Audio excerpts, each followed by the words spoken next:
ئەو بنکە ئەتۆمیەی ئێران کامەیە کە هەموو جیهان لێی دەترسێت؟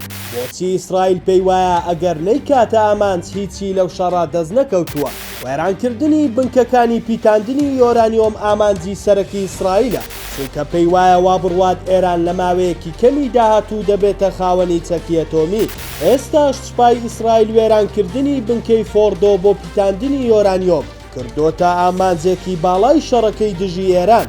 بە جۆرێک لە نوێترین لێدوان سوپای ئیسرائیل ڕاگەیاندووە ئەگەر ئەو بنکەیە تێک نەشکێنن هەموو هێرشەکانمان بێسوود دەبن. لە هێرشی چەند ڕۆژی ڕابردووشدا ئیسرائیل بەشی سەرەوەی بنکەکەی بۆردومان کردووە، بەڵام بەشە سەرەکیەکەی کە لە ژێر زەمینە هێرشی نەکراوەتە سەر.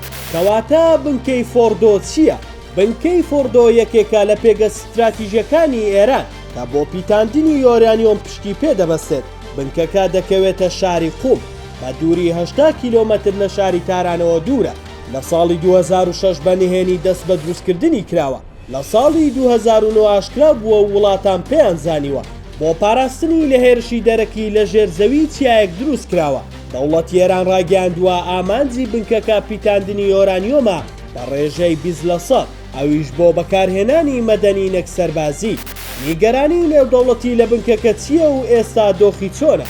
لا چوارچێوەی ڕێکەوتنی ئەتۆمی ساڵی 2015 ڕیارداکاری بنکەکە ڕابگیرێت بکرێتە کارگەی بەرهەمهێنانی چاویلکەی پزیشکی، بەڵام کە لە ساڵی 2018 ئەمریکا لە ڕێکەوتنی ئەتۆمی کشایەوە ئێران دەستی بەکارەکانی بنکەی فۆردۆی ئەتۆمی کردەوە. بە جۆرێک ئێستا ڕێژەی پیتاندنی یۆرانیۆم بە پێی راپۆرتەکان گەیشتۆتە 6%.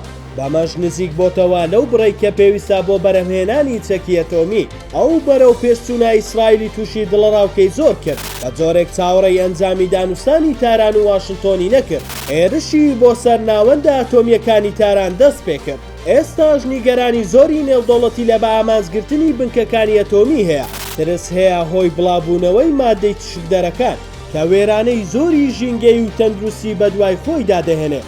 تۆ پێت وایە چارەنووسی هەڕەشەکانی ئیسرائیل چی دەبێت؟